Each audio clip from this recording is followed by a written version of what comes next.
All right, welcome back. So big picture time. Just to kind of orient things, where that train's parked down there, that is the track work fix we just did in the last video. In fact, the train is still parked right where I left it when I filmed that short little ops there. But I've generally, other than that, been working from left to right. So we did that kit back there. That was a Downtown Deco kit. A little bit of a kit bash here. Came in and we did that, there's a concrete lot back in here, moving left to right still. Most recently, we did this warehouse here. Thing is 33 inches long. You can see the HO scale cars in front of it, give you a sense of the size of that structure. And continuing to work left to right, we'll get to the end of the yard over here. And there's a space to the right of this. But before I get there, sort of this little space right in there, I wanted to have another warehouse. It won't be as big as this one. It'll be something a little bit different before I get down further. And what you see down there is, that is a Magnuson Models power plant kit. This one right here, got a pretty good buy on eBay for that. I'm not going to build it, whoops.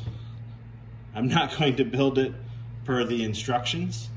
I'm going to rearrange it and turn it into what looks like a larger structure, kind of like what you see down there, but only have really 2 or 3 sides. It doesn't need a back, it'll go against the backdrop. And it'll be roughly where it is, but shifted back a little bit. I'll get to that one. But in the meantime, what I'm working on is just this space in between the power plant and the warehouse, the Big John's warehouse. So this space right here. So I'm gonna do something a little bit different this time, and I'm not really gonna show that build so much as I'm gonna show getting it installed here. So let me show you at least what it looks like on the workbench, because it is built. Okay, here's the kit I'm gonna put there. It's actually made up of several different segments that you glue together. I actually changed the order of them. One of them, you can see here, the Stackworth Freight Company, has a loading dock and can receive boxcars, etc. The rest of that's just sort of the back of, I guess, retail places. So I switched the order all around. This is what his version looks like. Looks great. So mine's a little different. Here's mine. So you can see I put the Stackworth building on the right. You may also notice some lights. Glutton for punishment. I put micro LEDs into the plastic lamps that came with the kit that didn't have lights. I don't know why I do this stuff to myself. But I think it looks good. So I put 2 over the loading docks over here, where it'll receive a boxcar every once in a while, and 2 more, one here and one there. But you know, I've generally followed the instructions in the kit, other than changing the order. I liked his paint scheme for the Stackworth structure. So you can pull in on that a little bit. I liked that kind of light blue that he used there. So I pretty much did it his way there, other than switching the order. His loading dock was a lot bluer than mine. I did a little slap chop on that, like kind of a wet on wet method. Started with some primer, like a tan color, and slowly added diluted, very, very, very bright blue. This is Cloudless is the color. I mean, if you get it in the frame there, from Apple Barrel. Just cheap, really, really bright blue. I added a little bit of raw umber to it, and again, just slap chop and kind of painted individual boards there, which I think turned out pretty good. I used the same color on the doors and the loading dock, and it kind of ties it together. I like the way it turned out. So, just giving a little closer view of this new structure.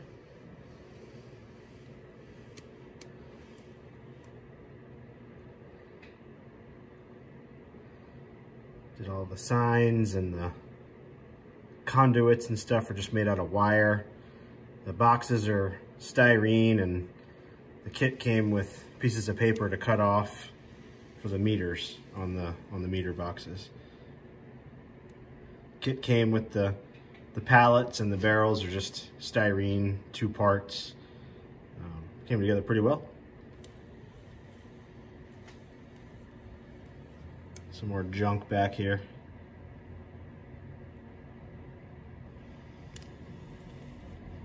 And then the last structure there.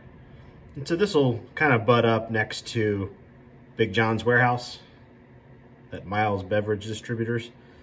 I may have some weeds and junk for, you know, a couple of actual inches between the two. I'll just see what it looks like. But that's in general what we're working with. I'm pretty happy with it. It'll look good on the layout, I think. All right, back over on the layout. I've done a little bit of work and removed, there was a crossover here. And this is where on the old layout, the yard turned. You can see the marks there. And originally this was the end of the layout right here. The backdrop curved around here. And those 2 tracks right there was the coal receiving tracks for the power plant. So that all had to come out to make room for the kit I just showed. So I got in here, I just took some turnouts out. My feeders are still there. I'll probably cut those. I don't probably need most of them where they are. And we'll work on getting the kit up against the backdrop there, see how it looks, and then lay a new spur.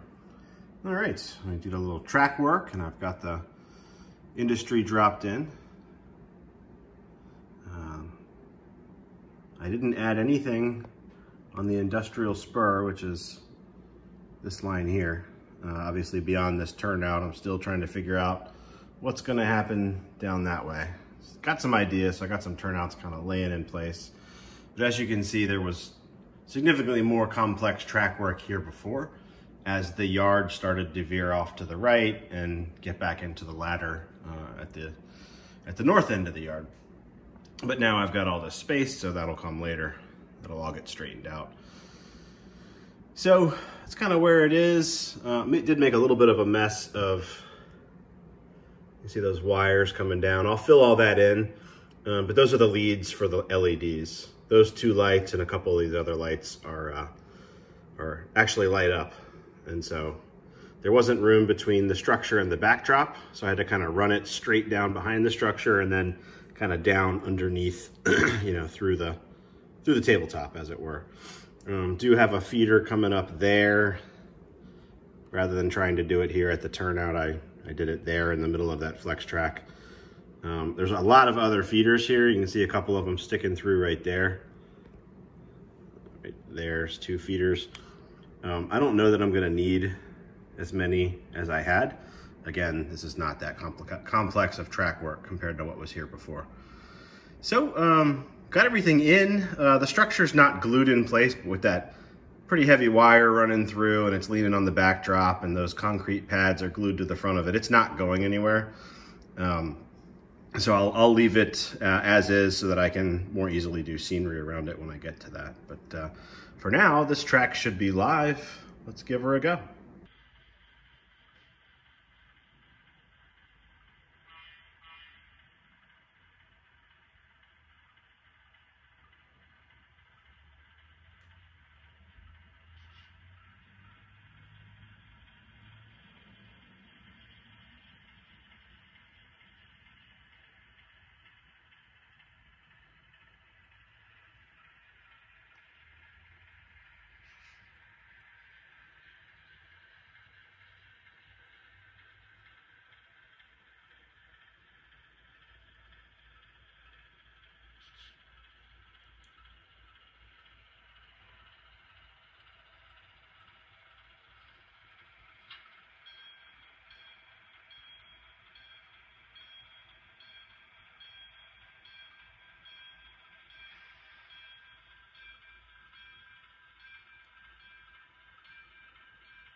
you.